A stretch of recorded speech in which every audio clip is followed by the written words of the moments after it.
your God power.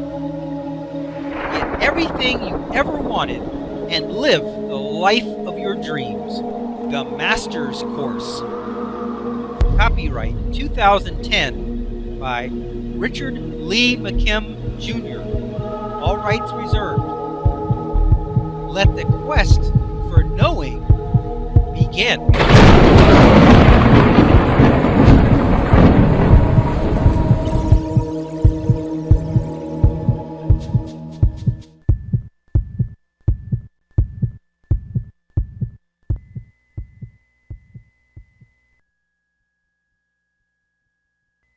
You can have everything that you dream of unless you want it. At first, this sounds crazy. Isn't everything that you dream of, by definition, the things that you want?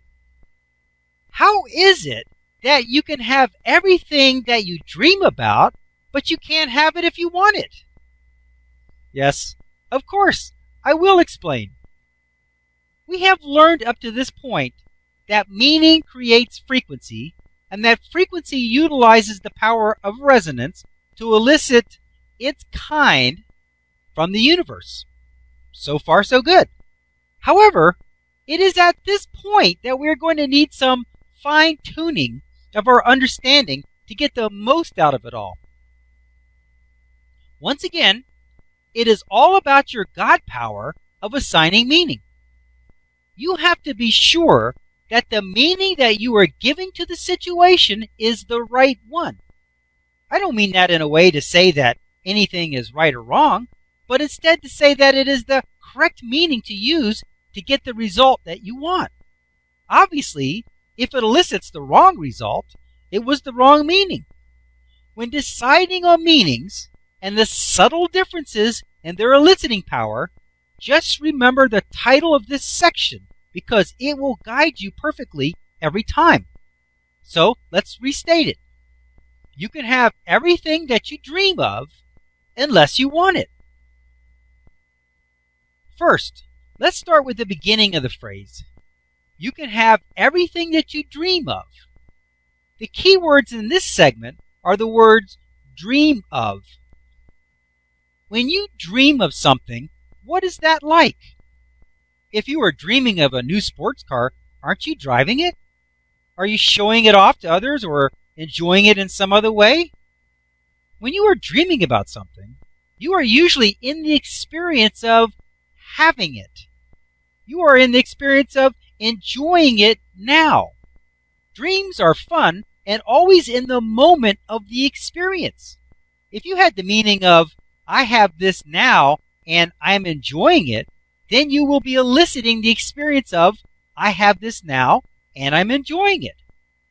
On the other hand, what is the feeling and experience of wanting something?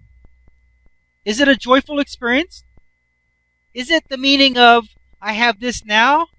Or is it the meaning of, I don't have this now and I'm not enjoying it at all? Can you picture yourself looking in the showroom where the fancy sports cars are, both hands covering the sides of your face so that you can see better?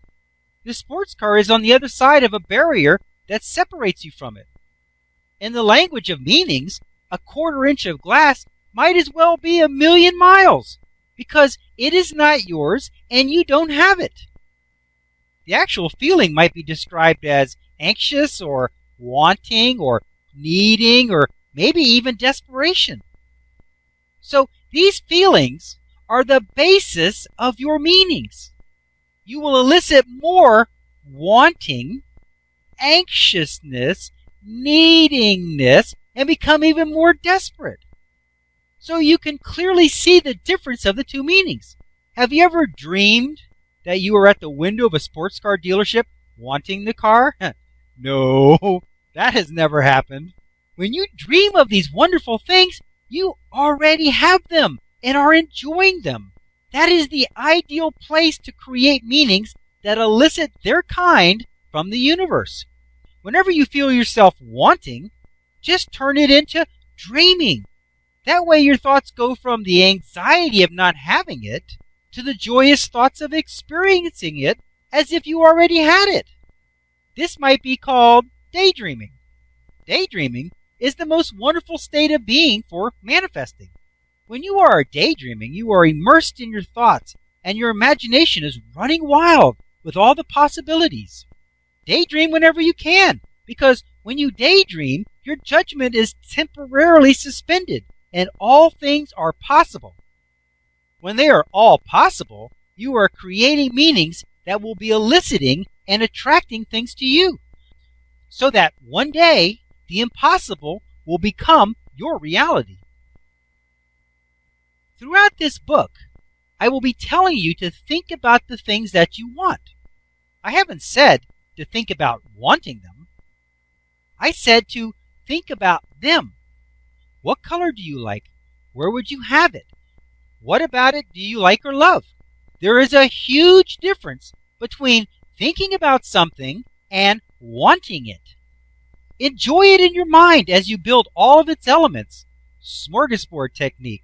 But don't create thoughts and meanings that it is all over there and you are over here.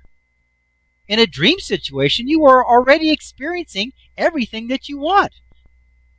There is no need to call it wanting or experience wanting if you can experience dreaming instead. Besides, if you're good at dreaming of it, it can be almost as good as already having it.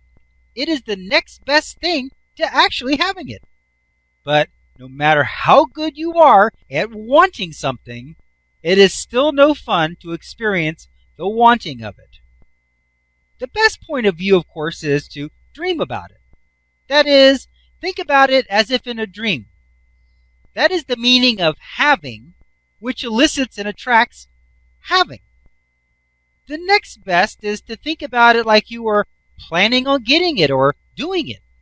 This has a meaning of having soon, which elicits and attracts having soon.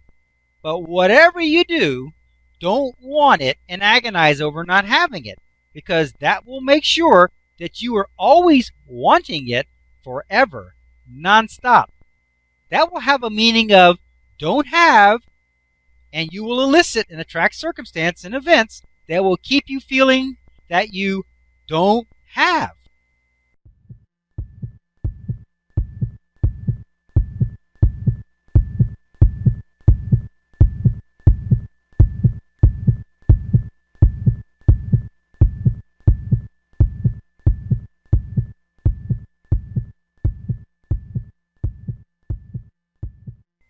To continue, go to How to Use Your God Power, chapter number 5, segment number 31. Let your quest for knowing continue.